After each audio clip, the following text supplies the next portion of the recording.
Jadi apabila teman-teman salah mengisi data, berarti itu adalah kesalahan dari pribadi teman-teman sendiri.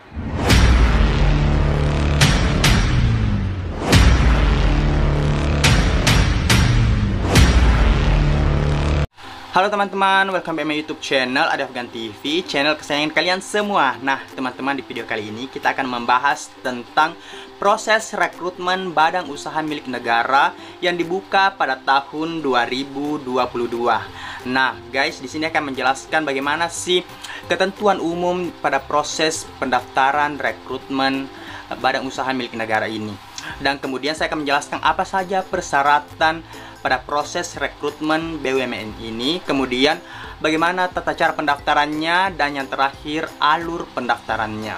Nah teman-teman sekalian yang menonton video ini patut berbahagia. Mengapa saya mengatakan tersebut? Karena pada tahun 2022 ini Bapak Menteri BUMN yaitu Bapak Erick Thohir telah melaunching atau telah membuka proses rekrutmen bersama badan usaha milik negara. Nah, di mana pada proses rekrutmen BUMN ini adalah ada lebih dari 40 perusahaan badan usaha milik negara yang berkontribusi dalam proses rekrutmennya.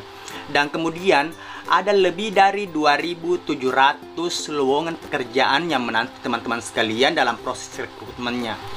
Jadi teman-teman yang menonton video ini adalah teman-teman yang sangat beruntung karena akan mendapatkan info-info tentang bagaimana sih proses rekrutmen bersama badan usaha milik negara yang dibuka pada tahun 2022 ini. Nah teman-teman yang sementara mencari pekerjaan atau yang baru-baru lulus dari sarjana atau lulus D1, D2, D3, D4, bahkan S2. Nah, teman-teman di sini patut bahagia karena sudah dibuka proses rekrutmen badan usaha milik negara ini tersebut. Dan tentunya pada proses BUMN ini akan sangat banyak lowongan pekerjaan dibuka teman-teman ya, yang pada saat proses launchingnya yang pada tanggal 12 April tahun 2022 ini dibuka. Bapak Erick Thohir mengatakan lebih dari 2.700 lowongan pekerjaan dan lebih dari 40 perusahaan badan usaha milik negara yang akan bergabung dari proses rekrutmen tersebut. Dan kita tentu teman-temannya sebagai pencari pekerjaan atau pencari loker atau pemburu loker tentu menantikan ini semua teman-temannya. Dan saya akan menceritakan bagaimana sih alur atau proses pendaftaran badan usaha milik negara ini. Jadi teman-teman jangan skip video ini karena video ini akan menjelaskan tentang selengkap-lengkapnya dari awal pendaftaran sampai nanti akan lulus teman-teman ya. Nah guys, sebagai support system pada channel YouTube Adi Afgan TV, saya mohon klik like dan subscribe-nya, dan jangan lupa nyalakan lonceng notifikasinya agar tidak ketinggalan video terbaru dari channel YouTube Adi Afgan TV. Nah guys, wajib di subscribe ya. Nah guys, di sini saya akan menjelaskan 4 perihal penting yang harus diketahui pada saat proses rekrutmen bersama badan usaha milik negara yang dibuka pada tahun 2022 ini ya teman-teman. Yaitu yang pertama adalah ketentuan umum, kemudian yang kedua apa saja persyaratannya, dan yang ketiga adalah bagaimana tata cara pendaftarannya, dan yang terakhir adalah bagaimana alur pendaftarannya. Nah teman-teman, saya akan menjelaskan yang pertama yaitu apa saja ketentuan umum yang harus kita patuhi pada saat proses rekrutmennya ya teman-teman ya.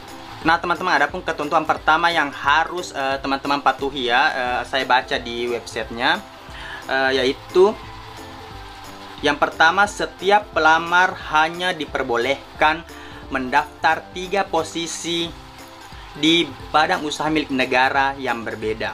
Nah, teman-teman, tentu di sini menjadi peluang kita karena kita bisa memilih 3 posisi dari 3 instansi yang berbeda. Nah, teman-teman, tentu menjadi peluang besar bagi kita nanti ke depannya. Jadi, teman-teman yang ingin memilih apa posisi yang memang cocok dengan jurusan Anda, silahkan teman-teman memang periksa memang dari awal ya, bahwa saya ingin mendaftar ini di perusahaan ini, kemudian saya ingin mendaftar posisi ini di perusahaan B, dan seperti seterusnya lagi ya teman-teman ya. Jadi kesimpulan dari sini adalah kita hanya bisa memilih 3 posisi dengan instansi yang berbeda. Nah kemudian ketentuan umum yang kedua teman-temannya yang harus kita ketahui yaitu seluruh tahapan rekrutmen tidak dipungut biaya apapun. apabila ada pihak yang meminta biaya atau menjanjikan sesuatu, menawarkan bantuan atas proses rekrutmen, dapat melapor ke Forum Human Capital Indonesia atau biasa yang disingkat dengan FHCI. Nah, teman-teman, dalam proses rekrutmen ini tidak mengeluarkan biaya sepeser pun dari proses rekrutmennya ini ya teman-teman ya. Jadi teman-teman ya, kalau kedepannya nanti ada yang mengaku-mengaku bahwa dengan membayar sekian teman-teman akan diluluskan, teman-teman jangan percaya dan silahkan melapor kejadian tersebut ke Forum Human Capital Indonesia atau bisa disingkat itu FHCI. Nah, seperti itu teman-teman ya, ketentuan kedua. Yang kemudian adapun ketentuan yang ketiga yang harus kita pahami teman-teman di sini adalah pendaftaran hanya dilakukan secara online. Nah, teman-teman harus ketahui bahwa semua pendaftarannya itu adalah dilakukan secara online. Jadi teman-teman itu tidak ada yang pendaftaran secara offline ya teman-teman ya.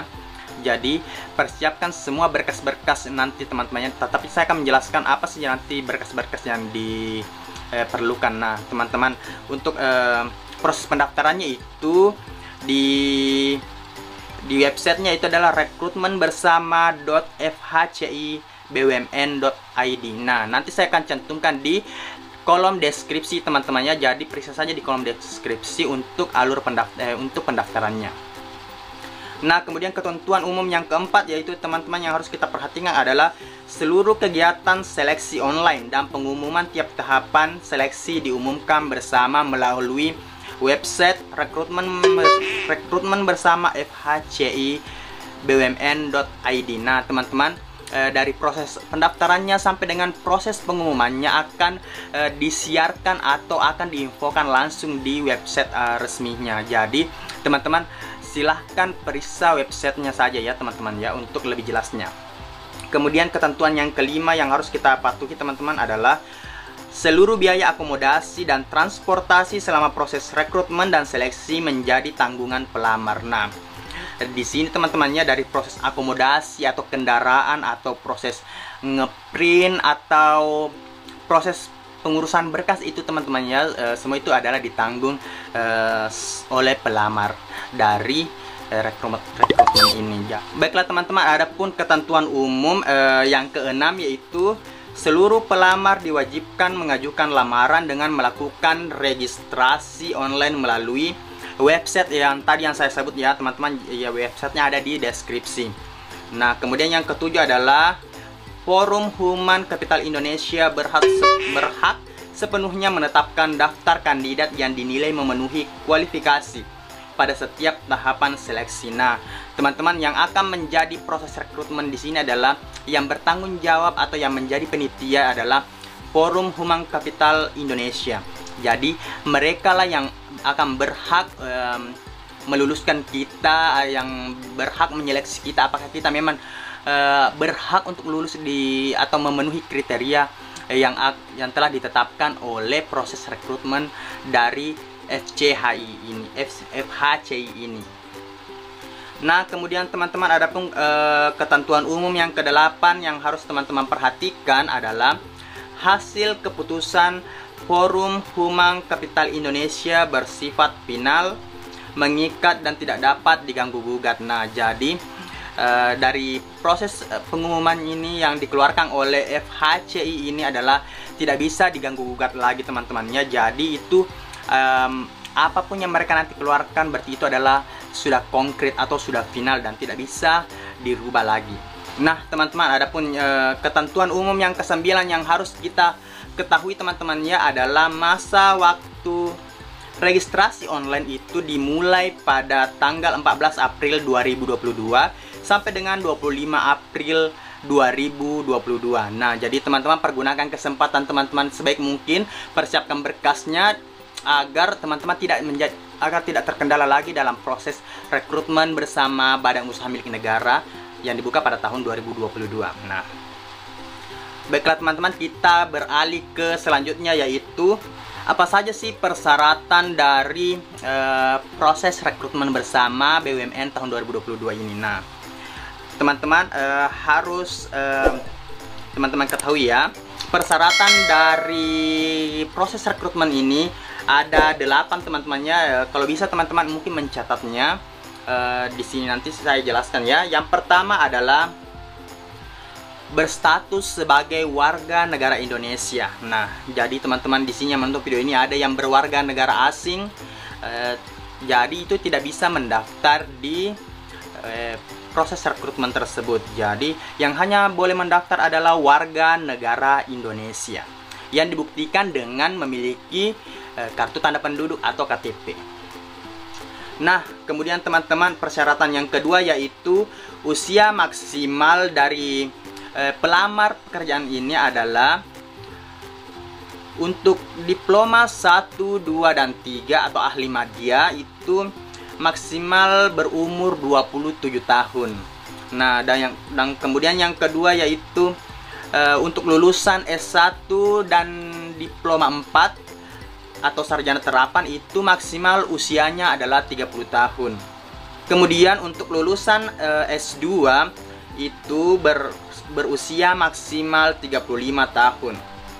Nah, itu adalah persyaratan kedua yang harus teman-teman penuhi.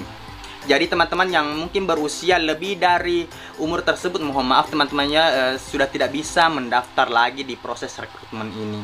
Nah, kemudian persyaratan yang ketiga yaitu teman-teman mempunyai IPK dengan minimal 2,75 untuk lulusan perguruan tinggi.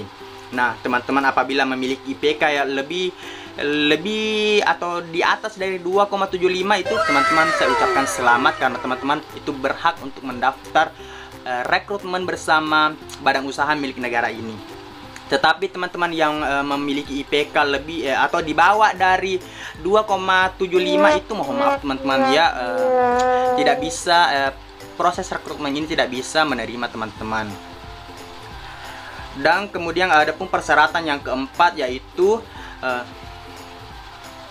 bersedia ditempatkan di seluruh wilayah Indonesia. Nah, teman-teman ini untuk apabila kita sudah lulus teman-teman ya, kita tidak mungkin ditempatkan di daerah domisili kita. Mungkin saja akan ditempatkan di luar dari domisili kita. Mungkin saja kayak ada yang bermukim di Makassar, kemudian penempatannya berada di Jakarta. Jadi teman-teman itu harus ke Jakarta untuk pekerjaan teman-teman nantinya apabila sudah lulus. Begitupun sebaliknya apabila teman-teman yang lulusan dari berdomisili di Jakarta tetapi dia lulus BUMN-nya berada di kota Makassar, jadi dia harus ke Makassar untuk menjalani semua proses-proses sampai menjadi karyawannya teman-teman, seperti itu.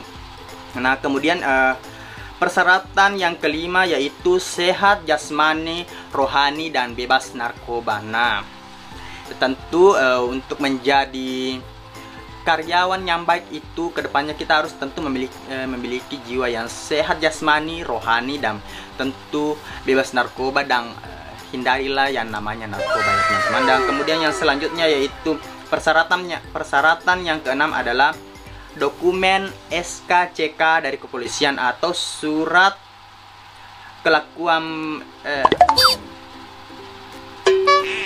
intinya SKCK teman-temannya, kita harus memiliki SKCK dari kepolisian, mau itu Polda atau Polri ya.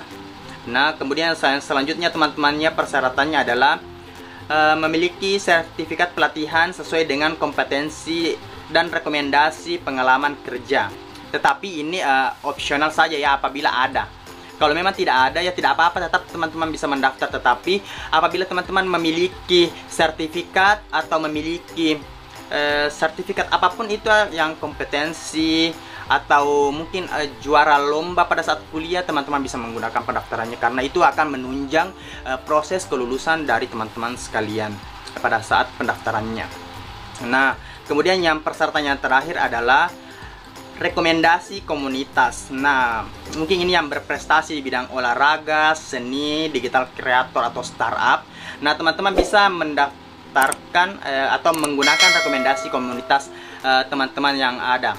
Tetapi ini juga opsional ya, sama dengan seperti yang sertifikat yang sebelumnya yang saya jelaskan. Ini hanya opsional. Apabila teman-teman memiliki ya silahkan teman-teman pakai. Apabila tidak ya tidak masalah teman-teman ya. Tetapi itu tetap akan menunjang proses dari kelulusan teman-teman, karena kan itu semakin banyaknya sertifikat yang kita masukkan tentu akan menjadi kuat sebagai pemegang kita dalam melamar pekerjaan tersebut. Nah, itu adalah persyaratan tentang proses rekrutmen badan usaha milik negara pada tahun 2022 ini ya teman-teman ya. Kemudian kita berlanjut ke bagaimana sih tata cara pendaftaran dari proses rekrutmen ini. Nah, saya akan menjelaskan teman-temannya bagaimana sih proses tata cara pendaftarannya. Nah, teman-teman, adapun tata cara pendaftarannya itu ada 4 ya teman-teman, ada 4 proses pendaftarannya. Nah, yang pertama yaitu pelamar hanya dapat melamar melalui situs web rekrutmenbersama.fhcibumn.id dengan mengikuti petunjuk pendaftaran. Tidak ada jalur lain yang digunakan untuk pengiriman lamaran. Nah, teman-teman, untuk proses pendaftarannya itu semua dari proses pendaftaran sampai pengumuman itu semua melalui website rekrutmenbersama.fhcibumn.id. Nah, di situ semua ya teman-teman. Dan apabila nanti teman-teman itu mendapatkan bahwa bisa mendaftar di website ini, teman-teman jangan percaya, karena hanya di website yang resminya saja yang bisa dipakai untuk mendaftar teman-teman ya.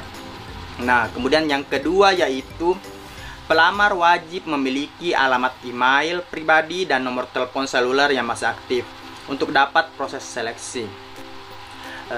Pelamar dilarang menggunakan alamat email milik orang lain atau kantor dalam proses pendaftarannya. Nah, teman-teman usahakan memiliki email yang kalau bisa itu email, kalau seharusnya bisa ya, sedang harus itu adalah kita memiliki email pribadi dan jangan menggunakan email orang lain, karena itu tidak akan bisa pada saat proses pendaftarannya nanti dan akan rancu ke depannya. Dan memiliki nomor telepon seluler yang masih aktif.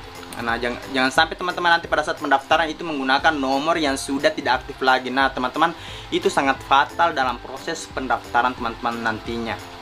Seperti itu ya teman-teman. Nah, kemudian yang ketiga yaitu tidak ada layanan untuk perubahan atau koreksi seluruh data-data serta dokumen yang telah dikirim oleh pelamar. Nah, jadi teman-teman pada saat proses pendaftarannya itu diharapkan teman-teman harus teliti dari awal pendaftaran sampai dengan akhir pendaftaran.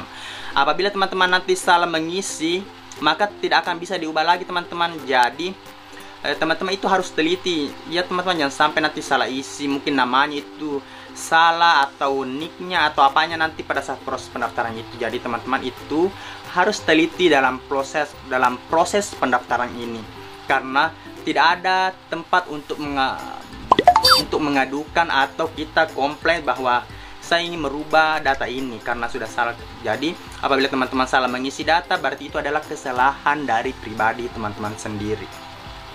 Nah, kemudian teman-teman, yang tata cara pendaftaran yang terakhir yaitu adalah atau yang keempat, untuk memudahkan registrasi online, persiapkan terlebih dahulu beberapa dokumen ini. Nah, harus teman-teman catat ini ya teman-teman, karena ini sangat penting dari proses pendaftaran teman-teman nantinya. Nah, adapun yang harus teman-teman persiapkan, yang pertama adalah foto profil.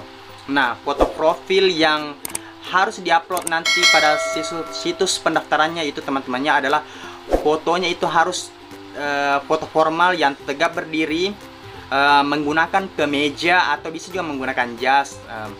Teman-temannya intinya jangan foto yang alay-alay atau foto yang aneh-aneh, intinya foto formal. Teman-teman pasti tahu kan ya bagaimana sih bentukan dari foto formal tersebut. Nah, kemudian yang selanjutnya teman-teman ya, persyaratannya adalah memiliki KTP. Nah, teman-teman itu nanti bisa men-scan KTP-nya atau memfoto KTP-nya nanti untuk diupload di situs websitenya. Kemudian itu memiliki ijazah. Nah, teman-teman, untuk proses pendaftarannya tentu itu kita harus memiliki ijazah dalam proses pendaftarannya. Nah, pasti ada pertanyaan nanti apabila teman-teman baru lulus dari atau baru wisuda, bagaimana caranya kalau belum ada ijazah? Nah, teman-teman bisa menggunakan surat keterangan lulus yang diperoleh dari perguruan tinggi teman-teman sekalian. Nah, seperti itu teman-temannya ijazah. Kemudian kita berlanjut ke selanjutnya yaitu transkrip nilai. Nah, ini transkrip nilai juga wajib untuk kita cantumkan. Nah, untuk transkrip nilai ini bisa teman-teman dapatkan pada saat pengambilan ijazah, itu mendapatkan transkrip nilai juga di perguruan tinggi masing-masing. Nah, kemudian ada SKCK. Nah, SKCK ini teman-teman ya wajib juga. Kalau bisa SKCK ini adalah kita perbaharui, jangan sampai kita menggunakan SKCK yang sudah sudah mati. Kita harus memperpanjang apabila sudah mati SKCK-nya teman-temannya. Atau yang belum memiliki SKCK bisa mendaftar secepatnya teman-temannya agar bisa mendapatkan SKCK-nya untuk proses pendaftaran ini. Nah, kemudian teman-teman ya untuk bisa mengupload dokumen lainnya seperti sertifikat pelatihan, bahasa Inggris dan lain-lain sebagainya. Nah, tetapi teman-temannya ini untuk uploadnya ini adalah opsional untuk dokumen lainnya. Yaitu tadi yang seperti saya jelaskan, itu adalah kita bisa mengupload sertifikat pelatihan yang kita miliki. Mungkin teman-teman di sini ada yang lulusan dari prakerja, mungkin bisa mengupload bukti sertifikat prakerjanya di proses rekrutmen nantinya di websitenya. Kemudian teman-teman yang memiliki sertifikat TOEFL mungkin bisa juga mencantumkan di proses pendaftarannya nanti. Dan lain-lain juga, mungkin bisa kita memberikan sertifikat prestasi kita, sertifikat lomba-lomba nasional, kabupaten, apapun itu bisa kita upload teman-temannya. Yang penting itu adalah sertifikat. Nah, kemudian teman-teman yang terakhir itu memiliki surat rekomendasi. Tetapi surat rekomendasi di sini adalah untuk teman-teman yang sudah bekerja di perusahaan, kemudian mendapatkan rekomendasi. Dan untuk surat rekomendasinya ini bisa di-download di website resminya, website resmi dari pendaftaran BUMN ini teman-teman ya, yang nanti saya akan cantumkan di kolom deskripsi. Nah, seperti itu teman-teman ya. Kemudian yang terakhir yang akan saya jelaskan di sini teman-teman ya adalah bagaimana alur pendaftarannya, atau kapan sih tanggal-tanggal pendaftaran dari proses rekrutmen ini. Nah, teman-teman, ini adalah yang paling penting ya teman, yang harus kita ketahui dan wajib juga teman-teman catat. Nah, untuk alur pendaftarannya itu adalah untuk tahap 1 itu adalah registrasi online dan seleksi administrasi yang dimulai pada tanggal 14 April sampai dengan 25 April 2020. Nah, jadi teman-teman usahakan melengkapi berkas-berkas apa saja yang dibutuhkan untuk proses pendaftarannya nanti, karena pada tanggal 14 sampai dengan 25 April itu sudah melalui proses seleksi administrasi. Dan teman-teman ya, untuk pengumuman dari tahap 1 yaitu registrasi online dan seleksi administrasinya itu akan diumumkan pada tanggal 9 Mei 2022 sampai dengan 11 Mei 2022 untuk pengumuman tahap 1-nya. Nah, kemudian untuk tahap keduanya yaitu apabila teman-teman sudah lulus dari seleksi administrasi itu, teman-teman akan melalui yang namanya tes kemampuan dasar atau TKD dan Core Palu atau nilai inti dari BUMN. Nah, yang dimulai pada tanggal 17 Mei tahun 2022 sampai dengan 27 Mei 2022 untuk proses seleksi tes kemampuan dasarnya. Nah, kemudian untuk pengumuman tahap kedua atau tes kemampuan dasarnya itu akan diumumkan pada tanggal 8 Juni 2022 sampai dengan 10 Juni 2022. Nah, nanti akan diumumkan setelah apabila teman-teman sudah lulus, nanti akan diumumkan pada tanggal 8 Juni sampai dengan 10 Juni 2022, dan tentu akan bisa maju ke tahap selanjutnya. Dan adapun tahap selanjutnya yaitu adalah tahap ketiga yaitu TKB atau tes kemampuan bidang wawancara dan MCU. Nah, pada saat pelaksanaan tes kemampuan bidang ini, teman-teman akan dites lagi di sana ya, kemudian diwawancarai, dan MCU yang dilakukan sesuai dengan ketentuan masing-masing BUMN. Nah, teman-teman, jadi akan dikembalikan kepada BUMN masing-masing untuk proses seleksi selanjutnya. Nah, kemudian setelah itu akan ada pengumuman final calon pegawai badan usaha milik negara pada tanggal 4 Juli 2022. Nah, apabila teman-teman sudah melewati tes kemampuan bidang, wawancara, dan MCU ini, teman-teman akan diumumkan untuk menjadi pegawai pada tanggal 4 Juli 2022. Nah, kemudian teman-teman akan menjalani lagi serangkaian seleksi lagi ke depannya, yaitu bela negara yang akan dimulai pada tanggal 11 Juli 2022. Tetapi untuk bela negara di sini teman-teman ya, itu sudah kita sudah dinyatakan lulus sebagai pegawai atau karyawan di badan usaha milik negara ini. Jadi untuk sampai ke bela negara itu berarti sudah dinyatakan untuk lulus sebagai pegawai BUMN atau karyawan BUMN. Nah, setelah kita melewati tahap bela negara yang itu pada tanggal 11 Juli 2022, kita akan melewati lagi tahap selanjutnya, yaitu adalah inaugurasi yang akan dilakukan pada tanggal 18 Juli tahun 2022. Nah, ini adalah seleksi, bukan seleksi, adalah tahap terakhir dari proses rekrutmen itu. Apabila teman-teman sudah melakukan inaugurasi, jadi teman-teman itu sudah bisa bekerja di tempat teman-teman lulusi di badan usaha milik negara. Nah, seperti itu teman-teman yang bisa saya jelaskan teman-temannya. Jadi teman-teman itu wajib menerapkan apa-apa saja sih yang perlu kita lengkapi memang dari sekarang. Jangan sampai nanti pada saat proses pendaftarannya itu kita keteteran nih, masih ada yang ketinggalan, masih ada belum lengkap ini dan itu, sampai dengan proses penutupannya nanti kan kita sendiri yang akan rugi apabila kita tidak bisa melewati proses rekrutmen tersebut. Dan teman-teman, marilah kita berdoa bersama supaya teman-teman yang mendaftar nantinya itu bisa lulus dan bisa bekerja di perusahaan badan usaha milik negara ini. Dan kita tentu akan membanggakan keluarga kita, dan semua pasti akan senang teman-teman ya. Dan saya doakan teman-teman yang mendaftar pada proses rekrutmen tahun 2022 ini semoga lulus dengan nilai terbaiknya teman-teman ya, amin. Baiklah teman-teman, demikianlah penjelasan tentang proses rekrutmen bersama Badan Usaha Milik Negara tahun 2022 di channel YouTube Adi Afgan TV.